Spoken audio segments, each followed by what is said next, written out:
talking about the Dies Irae, an ancient Latin chant that has been commonly used in Catholic funeral rites since the Middle Ages, but has since become one of the most quoted melodies in secular or non-religious music. We'll be going over its origins and exploring how it gradually gained its own secular meaning outside of a religious context. We'll also look at a few examples in classical, film, and modern music, and do some analysis on how its uses and meanings have shifted over time. A quick disclaimer, because the Dies Irae does touch on a lot of religious topics, especially from Christianity, but I will be approaching it from a non-religious and hopefully academic point of view. Also, I myself am not Christian, so if I get anything wrong with things like modern day practices and the specifics of how worship is conducted, I'm sorry, but I will do my best. And so without further ado, I hope you enjoy and thank you for watching. Starting off with the origins of the Dies Irae, we actually need to define a bit of terminology first, because Dies Irae actually refers to two things. One, the original poem or text, and two, the music that it was eventually set to. The text is usually attributed to Thomas of Celano, who lived during the 1200s. However, it has even older influences. A portion of the Old Testament of the Bible, specifically the Zephaniah, has the same words Dies Irae, Dies Illa, and also has similar themes, which we'll see in a bit. Another influence was the Respond Libera Me Domina, which had both similar words and a similar melody. And finally, there were some pagan and secular influences as well. The main subject matter of the Dies Irae is the biblical Day of Judgment, where the saved and the damned will meet their respective fates, as well as prayers for salvation. The first stanza, translated to English, goes like this: Day of wrath and doom impending, David's word with Sibyl's blending, heaven and earth in ashes ending. Some of the themes throughout the poem are death, judgment, sin, the apocalypse, fear, as well as hope and mercy that the speaker will be saved. This dual nature of both positive and negative will be important later on in seeing how different composers quoted the chant in their own secular works. The other half of the Dies Irae is the musical setting, or the melody that it was sung to. Dies irae, dies illa, solvet seclum in favilla. Tesse David cum Sibylla. This type of music was called Gregorian chant, also known as plain chant or plain song, and it was used in the Roman Catholic Church to accompany the text of prayers during worship. Gregorian chant was developed in the late 500s to early 600s and really flourished in the 800s to 1500s. The text of the Dies Irae was set to one such chant, the melody you just heard, in the 1400s, after which it was commonly used in the Roman Catholic Requiem Mass, which was kind of like a funeral. It can get confusing as to which aspect of the Dies Irae I'm talking about, the text or the music, but I'll try to specify whenever I can. Now that we're familiar with the origins of the Dies Irae, we'll look at how it went from a religious chant to being widely used in secular music. The Dies Irae's secularization is due to two main things. One, its popularity, and two, the increased complexity of the music that it was set to. Starting off with its popularity, in the 800s, Charlemagne, the first Holy Roman Emperor, required chants to use Gregorian chants in worship. And so by the time the Dies Irae was written in the 1200s and then set to music in the 1400s, this type of chant was commonly used in church worship. And then in the mid-1500s, the Council of Trent abolished many such chants, but the Dies Irae was one that was fortunately spared, helping to secure its popularity and widespread use. Now for the increased complexity of the music that the words were set to. Originally, the Dies Irae was sung in the style of the Gregorian chant, so in unison and unaccompanied by other instruments. It also had no time signature, and the rhythm flowed rather freely. However, as music in general became more complex, so did performances of the Dies Irae. In the early 1600s, it was not only sung, but also accompanied by organ. The composer Jean-Baptiste Lully included more instrumentation, more counterpoint, and overall made it more dramatic. He also only used one line of the original melody and set the remainder of the text to other melodies. This pattern of using the text but not the melody would continue in the 1700s. For example, with the Requiem Masses of Mozart and Verdi. These composers made their settings of the Dies Irae even more complex, using techniques such as repetition for intensification and a greater dynamic range. However, all of this was kind of a problem as far as worship was concerned. Church music at the time was seen as something something that should serve the purpose of worshiping God. It should support the religious text and no more. However, as music became more complex, that wasn't really the case. With innovations like polyphony, where multiple voices would sing different melodies and sometimes even different words all at the same time, the original text would sometimes be obscured because there was so much other stuff going on. Music that had originally been written for the church was beginning to free itself from its religious obligations and become an art form in and of itself, something that the church did not like. Many religious composers began to turn to secular music so they could compose as they wished without having to restrict themselves to the more minimalistic style of the church. In using the Dies Irae often as one movement of a requiem mass, composers were becoming less concerned about writing something that could be used for worship and instead focused on developing their musical themes. And so their settings of the chant would end up to be very complex and very long. And in the 1800s, orchestras became much larger, and composers would use this bigger sound to make their settings of the Dies Irae even more dramatic. The resulting length, complexity, and drama of such settings made these requiem masses unsuitable for religious use. Like, imagine showing up to your great aunt's second cousin's milkmaid shoemaker's funeral and hearing this. So while the Dies Irae was still sung at funerals in the original plain chant style, the genre of the Requiem Mass began to split off from its original religious purposes, and subsequent Requiem Masses would often exist as concert pieces, with the Dies Irae as its dramatic focal point. These masses still had religious overtones, but could be enjoyed in a secular context. And over time, composers would move farther along this trend and use the Dies Irae in a way that was predominantly secular and had few or no ties to religion. Moving into the Romantic era of the early 1800s, the Dies Irae became even more popular, this time as a secular piece, because of how well it aligned with Romantic ideals. First, there was the renewed interest in medieval culture. Second, there was the literary association, where the Dies Irae was used in productions of various popular plays. One important example is Goethe's Faust, which was about a guy named Faust who had sold his soul to the devil in exchange for knowledge. Other plot points include a witch's sabbath and falling in love with a girl who then murders her own child.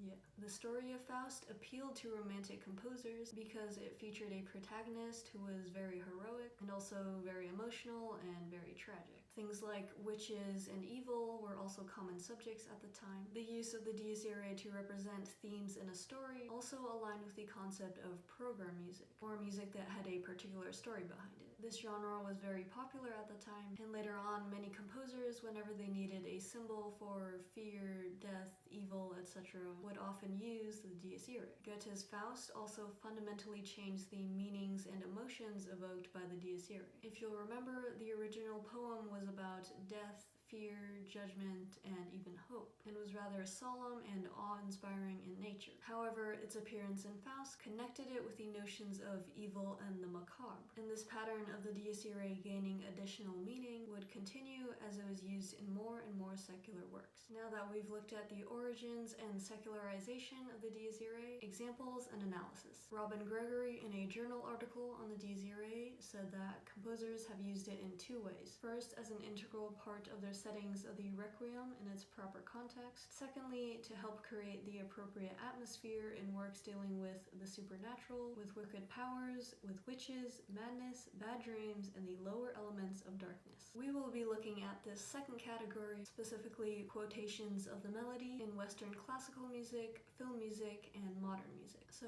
a few things to get out of the way before we begin. First, we need to define what counts as a quotation. The first four notes of the melody, and not the words, is enough to count as quotation. Slight rhythmic and intervallic alteration is also acceptable. So I could play it in any key with some different rhythms, differently spaced intervals between the notes, like this major alteration. So you can already start to see here that with enough alteration, what counts as a quotation becomes rather ambiguous and up to interpretation. And a lot of the time, musicologists looking for the Dies Irae will disagree on whether a particular instance is a quotation or if it's too much of a stretch. Second point of clarification, composers didn't always use the Dies Irae consciously or on purpose. I like to divide them into three categories. Conscious quotations are where the composer had knowledge about the Dies Irae and used it in a work to achieve a purpose, like to set the atmosphere. Subconscious quotations are where the composer had knowledge about the Dies Irae but didn't use it purposely in that particular spot, and instead it just sort of slipped in.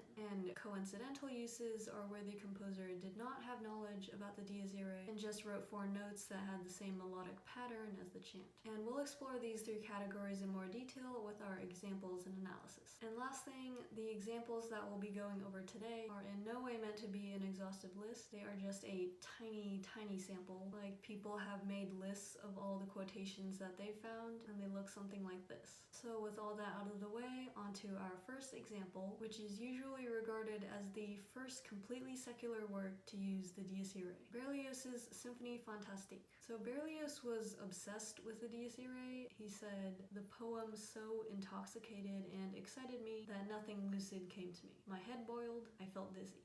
Good to know. The program or story of Symphonie Fantastique is that an artist consumes one too many poppy seeds, commits crime, and ends up witnessing his own funeral, where he sees a bunch of witches and goblins and things partying there. It was largely autobiographical. At this point in history, the Dies Irae was so widely used in religious services that listeners were expected to recognize the melody and associate it with impending doom and death, which in Symphonie Fantastique is exactly what it does. It sets the atmosphere of the scene and heightens the sense of fear.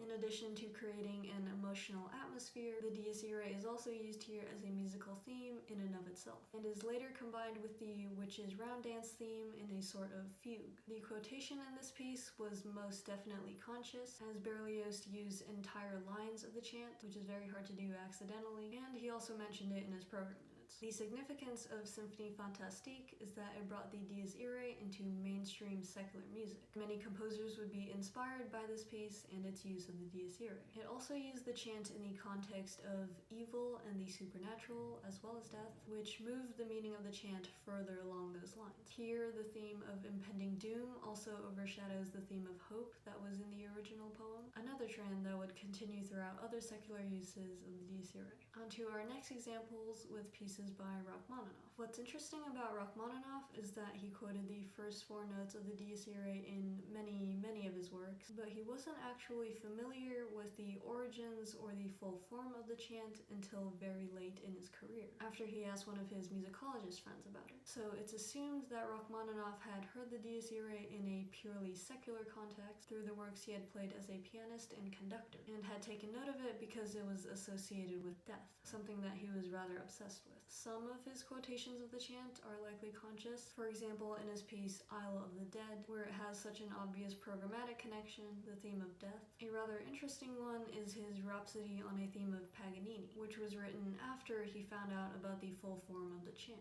According to Rachmaninoff, the Paganini Rhapsody tells the story of the violin virtuoso Niccolò Paganini and how he had allegedly sold his soul to the devil in exchange for his musical skill. Rachmaninoff said that in the Paganini Rhapsody, the Dies Irae represented the devil or evil spirit, which goes back to how Berlioz had used it in Symphonie Fantastique to represent witches and ghouls. It also shows us the interesting association between virtuosos and evil, or selling your soul to gain worldly skills, which can be traced all the way back to Goethe's Faust and how the Dies Irae had been used there. It also might have been slightly autobiographical, seeing how Rachmaninoff often felt guilty about not having enough time or energy to compose because he had to make a living as a concert pianist. And so in some of Rachmaninoff's works, the Dies Irae often appears in technically demanding sections, seemingly to show off the performer's skill, reinforcing the connections between the virtuoso, evil, and the Dies Irae.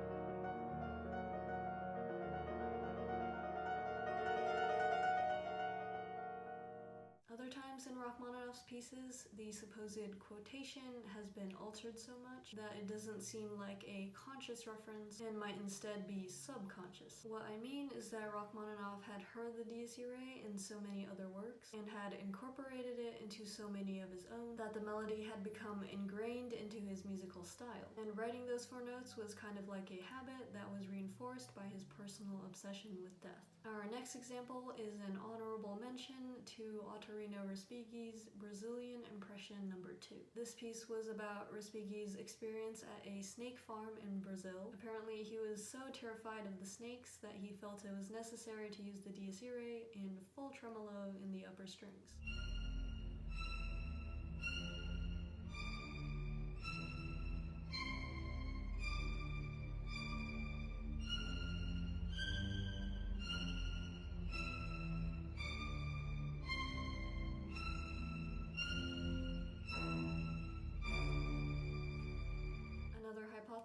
Is that he was trying to convey the physical motions of the snakes and the way that they wriggled across the floor. I love this, just how chaotic composers were. So in most of our examples thus far, the Dies Irae has been used to either set the atmosphere or represent a character or concept, usually in program pieces. But it also has some other miscellaneous uses. For one, it can be used as a bass line, case in point Chopin's Prelude, Opus 28, No. 2.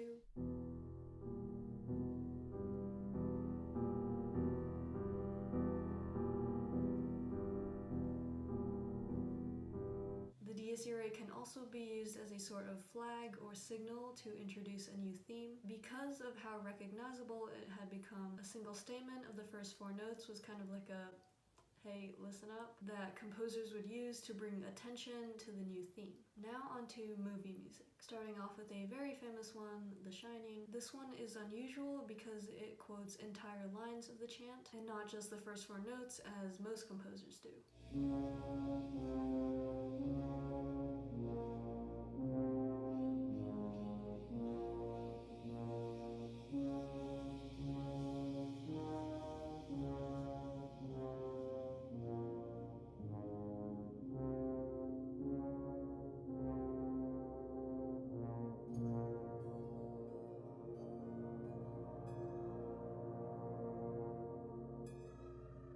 Along with the instrumentation of low brass and the wailing and screams of the innocent, it helps to set the atmosphere of the movie and also foreshadows the Torrance family's impending doom. Next up is Frozen 2, where the first 4 notes of the Dies Irae appear in the siren call that Elsa hears. Into the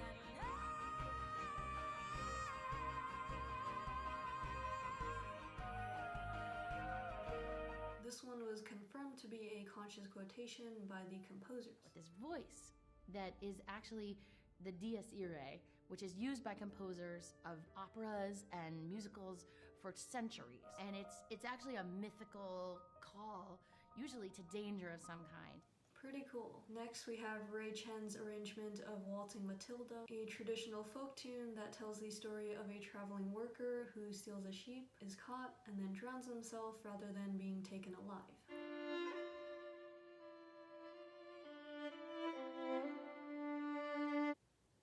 Death.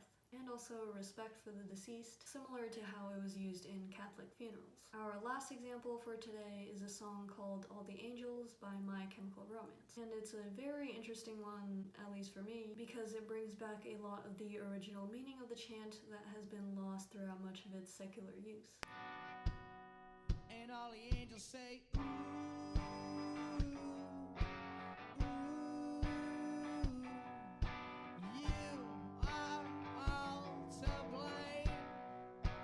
first we need to understand the album that this song was a part of. This song is a live demo off the 2006 album The Black Parade, and even though it didn't make it onto the album proper, it still fits into the overall storyline really well. The album is about a dying cancer patient who, depending on interpretation, either dies and goes through the afterlife or is in the final weeks weeks of his life. And we can already see that the Dies Irae is being used as a representation of death, and the angels in the song are like the choir leading him into the afterlife, in the same way that the Dies Irae was sung in Requiem masses. But it also brings up the idea of judgment that was in the original poem, here in the lines, "You are all to blame." In fact, a lot of the Black Parade deals with judgment in Christianity, like in the lyrics, "We all go to hell," and also when he spells out the word sin over and over again. And now for the question of whether this quotation was intentional or not. I've never heard any of the band members refer to the Dies Irae, and if I'm wrong and they have talked about it, please let me know in the comments. However, I think it fits too well with the themes of death and judgment to be merely coincidence. Also, considering the background of the band members, many of them were raised Catholic, so